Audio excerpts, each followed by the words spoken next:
Doctor साहब बहुत शुक्रिया आपके वक्त का। कैसे है सर और कैसे देखते हैं आप इस इकदाम को? Is it good decision?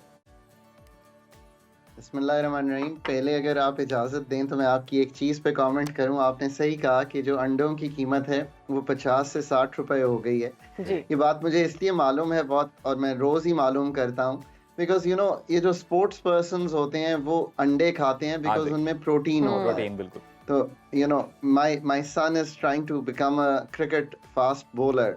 वो है तो 16, बट जो उसके कोच हैं, जो उसके डाइटिशियन है, वो उसको कहते हैं कि उसको कई अंडे खाने हैं। अब मैं अगर जिक्र कर दूं कितने अंडे खाने हैं तो आप हैरान हो जाएंगे।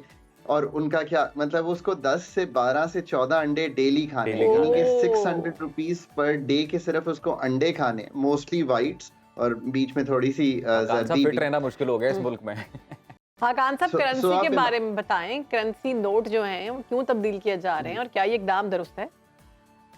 देखिए, बात इस तरह से है कि बहुत काउंटरफीट नोट्स जो हैं वो मार्केट में इस वक्त अवेलेबल हो गए हैं, और इसको कर्ब करने का तरीका तो यही है कि जो आप सिक्योरिटी है ऑन दी नोट्स उसको बढ़ा दें। दुनिया भर में बहुत सिक्योरिटी हो गई है नोट्स की। आप नोट्स के अंदर जाकर देखेंगे तो ऐसी चीज़ें हैं। हमारे नोट्स के अंदर ऑफ कोर्स बिकॉज हम टेक्नोलॉजिकली उतना अपग्रेड नहीं कर पाए थे, तो एक तो मेन रीज़न वो है। But I think underlying reason of course ये भी है कि बहुत से लोगों ने बहुत से नोट, बिकॉज बैंकिंग सर्कल से बाहर हमारी इनफॉर्मल इकोनॉमी बहुत बड़ी है, और वो भी ऑफ कोर्स हिट होगी बिकॉज 5,000 का नोट जब आया तो बहुत से लोगों ने 5,000 आसानी से घर में रखना शुरू कर दिया। पहले लोग डॉलर रख लिया करते थे, अब 5,000 भी रख लेते हैं। So I think lot of them will have to come back and exchange that. So I think वो दूसरा पर्पस थोड़ा सा किया गया है। आपको लगता है कि वो चैलेंज पूरा कर पाएगी हुकूमत या स्टेट बैंक? देखिए, अभी एक चीज देखनी पड़ेगी कि इसको जो इम्प्लीमेंटेशन है, of course the challenge of course in Pakistan and everything as always is कि इम्प्लीमेंटेशन कितनी स्मूथ होती है, कितना टाइम दिया जाता है, और क्या अनासर हैं जो आकर करते हैं, कुछ नहीं करते, फिर उनको कैसे हैंडल करना है। सो लेट्स सी कि उनका इम्प्लीमेंटेशन प्लान क्या है। अभी तो उन्होंने एक ये बताया है कि हम मार्च ऑनवर्ड्स हमारे पास ये नोट्स अवेलेबल हो जाएंगे। और अभी खान साहब कैबिनेट अप्रूवल के बाद ये इनिशिएटिव लिया जाएगा। अब ये कहिएगा कि हमसाया मुल्क में हमने इस तरह का एक इनिशिएटिव देखा था, वहाँ पर अचानक से नोट बंद कर दिए गए थे और फिर तब्दील किए गए थे, तो उस पर मिला जुला रद्द-ए-अमल साहब ने आया, अवाम ने मुश्किलात भी काफ़ी फेस की, लेकिन सराहा भी गया उनके जो वज़ीर आज़म है उन्हें। पाकिस्तान का जो कॉन्टेक्स्ट है, पाकिस्तान की जो इकोनॉमी की सिचुएशन है, इस सिचुएशन में आप बताएं कि कितना पॉजिटिव ये है इकदाम? देखिए, एक तो यह कि वो इंडिया में तो जरा उन्होंने डीमोनेटाइज किया था, और उसकी एग्जीक्यूशन या इम्प्लीमेंटेशन आई थिंक इतनी स्मूथ नहीं गई थी। So again learning from the Indian experience यही है कि हम अपनी एग्जीक्यूशन और इम्प्लीमेंटेशन स्मूथ करें, सो दैट कोई डिसरप्शन ना आए, क्योंकि ऑलरेडी हमारी जो इकोनॉमी है वो मुतहम्मिल नहीं हो सकती किसी भी डिसरप्शन की।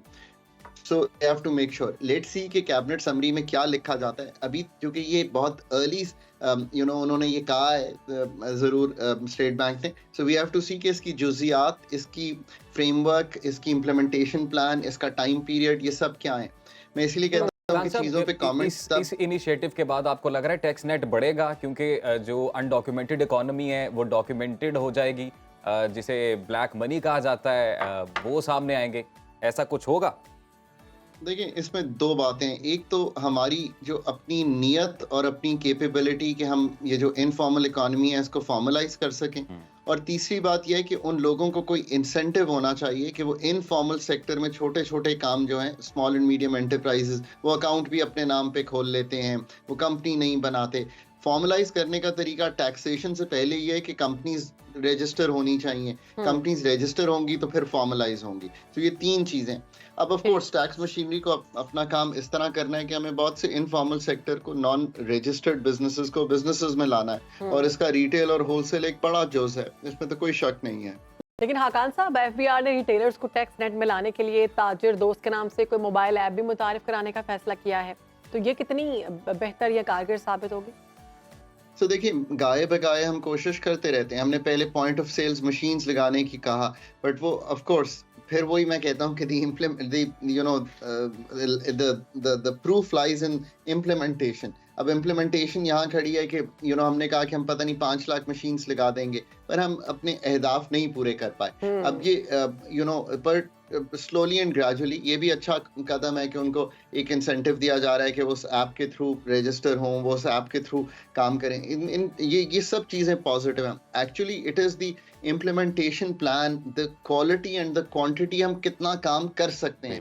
ये नहीं है कि कभी भी हुकूमत में कोई छोटे मोटे काम नहीं हो रहे होते, बट जो पाकिस्तान है उसको बहुत सर्जिकली, बहुत जिसे कहेंगे ज्यादा काम करने की जरूरत है, बिकॉज बहुत बिजनेसेस इनफॉर्मल मईशत में मेजर सर्जरी की जरूरत है। खगान नदीम साहब, बहुत शुक्रिया आपके वक्त का। सुनो, पाकिस्तान को आपने वक्त दिया और ओवरऑल जो इकोनॉमी की सूरत हाल उस पर तो तज्जिया दिया ही, लेकिन फिर भी आप जितने भी नोट है ना वो निकाल लें और जाकर चेंज कर लें, क्योंकि नए नोट आने वाले हैं। और 5 रुपए का नोट का मैं बता रही थी अपना गम कि मुझे पता नहीं था और ना मुझे किसी ने बताया, तो मेरा 500 5 रुपए की जो मैंने पॉकेट मनी जमा की थी वो जाया हो गई थी।